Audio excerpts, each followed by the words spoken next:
Well, today I'm going to show you how to put an enema kit together.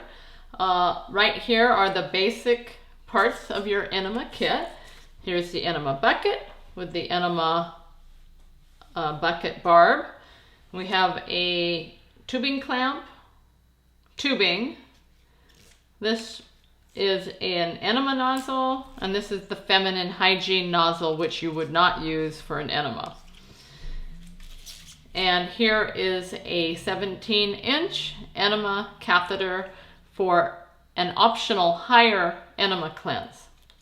So the first thing we'll want to do in putting the kit together is take your long tubing, and it easily pushes on to the bucket barb. Next, you'll want to thread the enema clamp onto the tubing. And so you put one end of the tubing through the hole. You might have to open the clamp up a little bit. And you thread that and push it through. And you can put your clamp about halfway up on the tubing, and that will suffice. Next, you're going to take the enema nozzle, and that pushes easily into the end of the long tubing, and you're all set. It's that easy.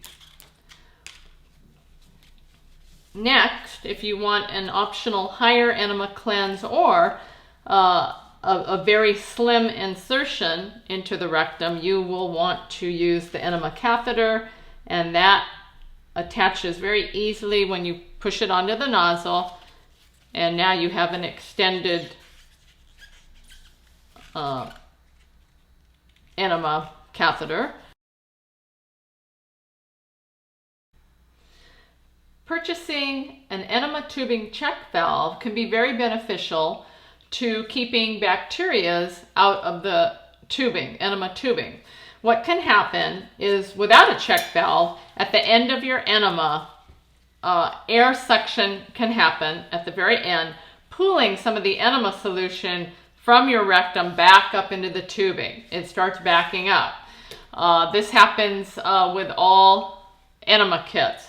So, by simply installing a check valve, you will put the clear side pointing towards the bucket, and the black side will be pointing towards the enema nozzle. You'll have an additional little piece here, like so. And then finally adding the enema nozzle onto the end.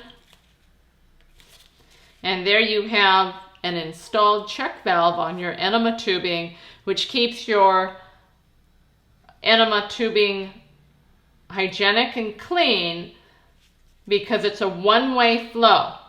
No flow can go back up into the tubing. The check valve stops the flow from going back, so it's a one-way flow. So that wraps up our session on how to assemble your enema kit.